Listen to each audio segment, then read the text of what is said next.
All right, let's begin with our top story coming in from Karnataka. This time around, once again, the rumors regarding a rift in the ranks of the BJP unit are rife. More potent this time. There is clearly a lot of discontent against the Chief Minister, B.S. Yediyurappa. Guys, what was the sixth headline? I have Rafale, they did Microsoft. Or are we headed towards a Yexit? Ahead of the crucial Karnataka BJP core committee, which could possibly decide the future of Chief Minister Yediyurappa, political rumblings continue in the state of Karnataka. With a revolt raging against the Chief Minister, the BJP High Command has swung into action. The BJP's National General Secretary and Karnataka in charge, Arun Singh, is on an all-important three-day visit to the state. Arun Singh touched down in Bengaluru on Wednesday and got down to business right away, holding meetings with several MLAs. The meeting with Chief Minister Yediyurappa and his cabinet colleagues lasted several hours. Singh has instructed MLAs to avoid talking to the media, something Yediyurappa's detractors have done freely and frequently in recent weeks.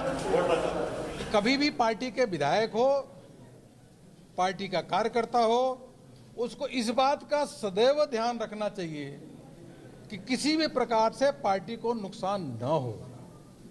कोई ऐसा statement नहीं देना चाहिए, कोई ऐसा कार्य नहीं करना चाहिए, कोई भी इस प्रकार की बात न करे जिससे पार्टी को नुकसान हो।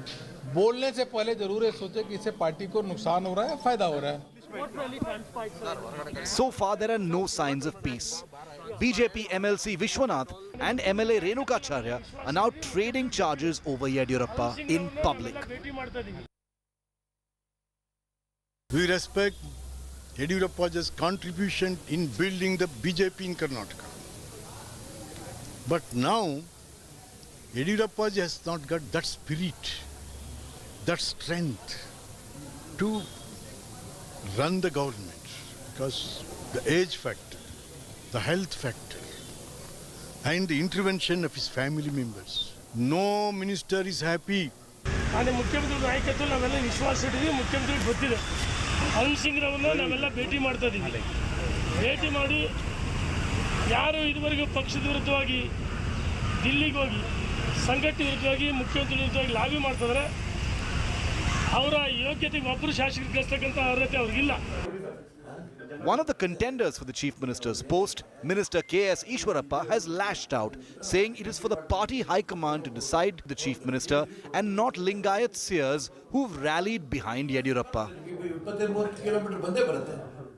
नेशनल लीडर्स क्या डिसीजन लेता है वो सभी डिसिप्लिन सोल्जर्स है वर्कर्स वो नेशनल लीडर्स क्या बोलता है वो हम सुनेगा कई आदमी का कई उनका एक एक स्वामी जी का एक एक अभिनय रहता है वो एक प्रजाप्रभुत्व व्यवस्था में उनका हक है क्या बोलना है नहीं बोलना है ये स्वामी जी का क्या क्या बोलता है वो भी नेशनल लीडर सुनेगा. As the Chief Minister's fate hangs in the balance, anxiety is building among the MLAs who crossed over from the Congress and joined the BJP. They appear to be standing with Yediyurappa for now. Sources say they fear losing ministerial berths and benefits if Yediyurappa is dropped as the Chief Minister. The BJP central leadership is banking on Arun Singh to defuse the crisis in Karnataka. With the BJP top brass getting directly involved, the suspense is building up on the fate of the sitting Chief Minister. Will he once again manage to quell the rebellion, or will the mutineers manage to dethrone him? With Nolan Pinto and Nagarjun Dwarakanath in Bengaluru, Bureau Report, India Today.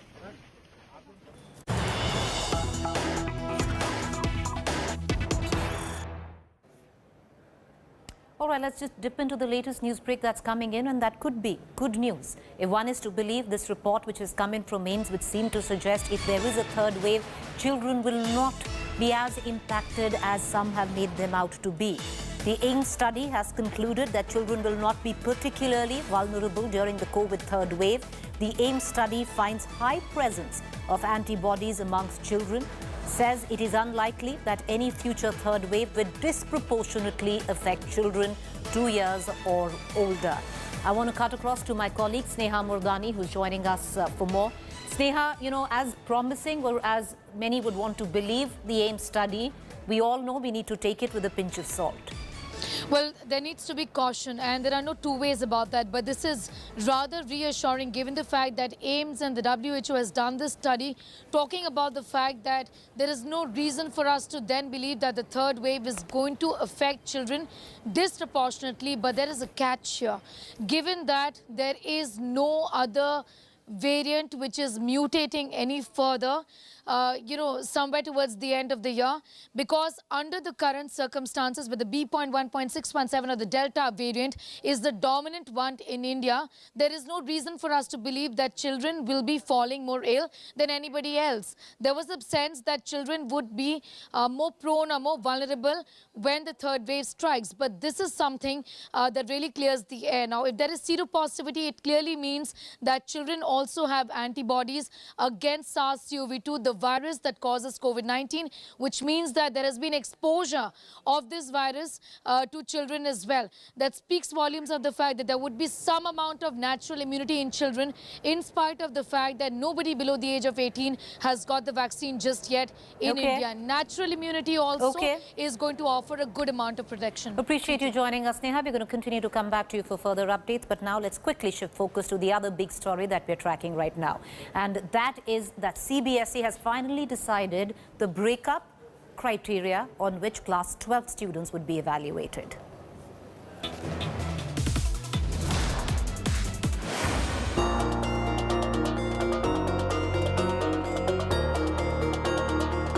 The suspense for over 10 lakh students has finally come to an end.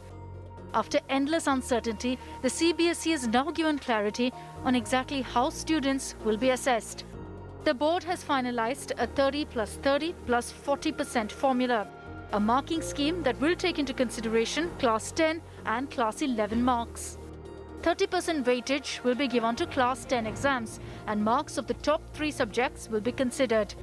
The 30% weightage from class 11 exams will be based on average marks of all 5 subjects in term, unit and final exams, while 40% weightage will be from pre-board and practicals of class 12. CBSE's announcement was met with mixed responses from students. 11th marks should not be considered because in 11th week it takes us time, which is very gradual process for us to understand the subjects, and after that we score well in those subjects. Class 11th marks, the weightage that they have decided, that is 30%, should reduce to some extent. We are into the subjects, in understanding the subjects, so we can't even compare class 11th and class 12th performance. Teachers too are apprehensive over the marking criteria, particularly stressing on class 10 and 11 results.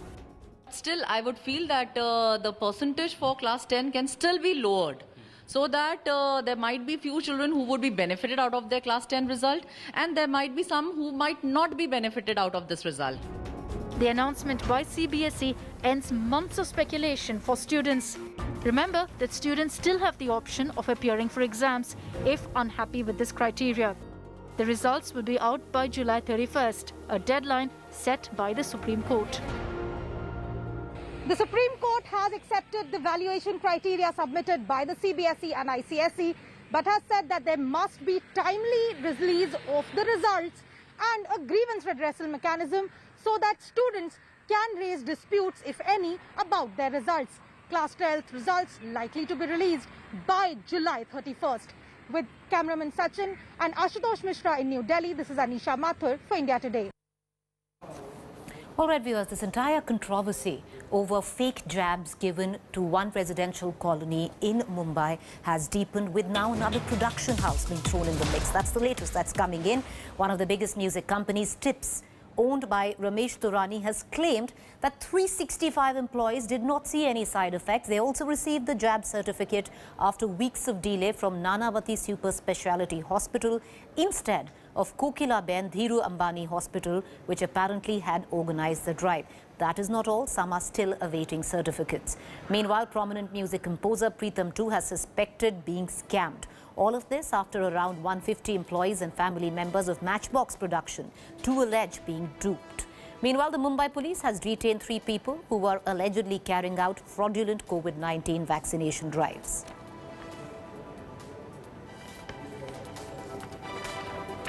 All right, let's get you the very latest. Now, the NIA has made an arrest of Pradeep Sharma, who was allegedly the mentor of Sachin Vaze, who's also now been arrested.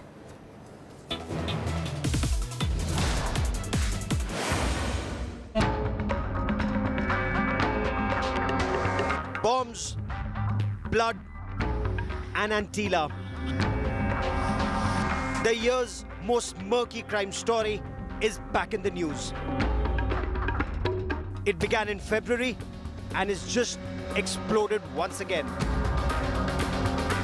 After murdered businessman Mansukh Hiren, controversial cop Sachin Vaze, Constable Vinayak Shinde, and other shady figures, the cast of characters now has a new member. Pradeep Sharma, a well-known former Mumbai police encounter specialist who joined the Shiv Sena in 2019. A team of NIA agents reached Sharma's residence in Mumbai's Andheri East to begin a search operation. 3 hours later, he was arrested on the basis of statements of other accused mentioning his name and evidence in the form of technical data pointing towards his possible role in the murder of Mansukh Hiren and the Antilla bomb case. But who is Pradeep Sharma and how does he link up with this murky saga? Sharma's career in khaki began in the year 1983 when he joined Mumbai police as a sub-inspector. He went on to be part of over 300 encounters with the Mumbai underworld, of which 113 encounters were in his name. In 2019, Pradeep Sharma took voluntary retirement and joined Uddhav Thackeray's party. Pradeep Sharma even contested the Maharashtra Assembly elections from the Nala Supara seat on the Shiv Sena ticket, but he lost. Perhaps not surprisingly, Pradeep Sharma is known to be close to former Mumbai police cop Sachin Vaze, who has been arrested as the main conspirator in both the cases. Before this dramatic twist, Pradeep Sharma had been questioned twice earlier by the NIA. After the arrest of Sachin Vaze and Vinayak Shinde in the Ambani car bomb scare case, the NIA was looking into links between both the accused and Pradeep Sharma. The friendship between Pradeep Sharma, Sachin Vaze and Constable Vinayak Shinde was known to many in the Mumbai police. Vaze and Sharma had met for the first time at the Mumbai Police Commissioner's office and became fast friends. The NIA received the final tip-off for Sharma's arrest from 2 other suspects picked up on Wednesday. Suspected in the murder of Mansukh Hiren, Santosh Shalar and Anand Jadhav, on interrogation, are said to have told the NIA about Sharma's alleged role in the conspiracy, triggering the search operation. Remember, it was the killing of Mansukh Hiren, the purported owner of the bomb-laden SUV found outside Ambani's residence Antilla, that led to the unraveling of the year's most confounding crime story. Apart from Pradeep Sharma, 2 more of his associates could now soon be picked up. A larger conspiracy is almost definitely at hand. With Munish Pandey in Delhi, Bureau Report, India Today. All right, let's move on. In COVID times, especially, the spotlight is on Ayushman Bharat, the world's largest health program, also called Modi Care. Did it match up, perform, at a time with the gravest crisis during COVID-19? Not as expected. Take a look.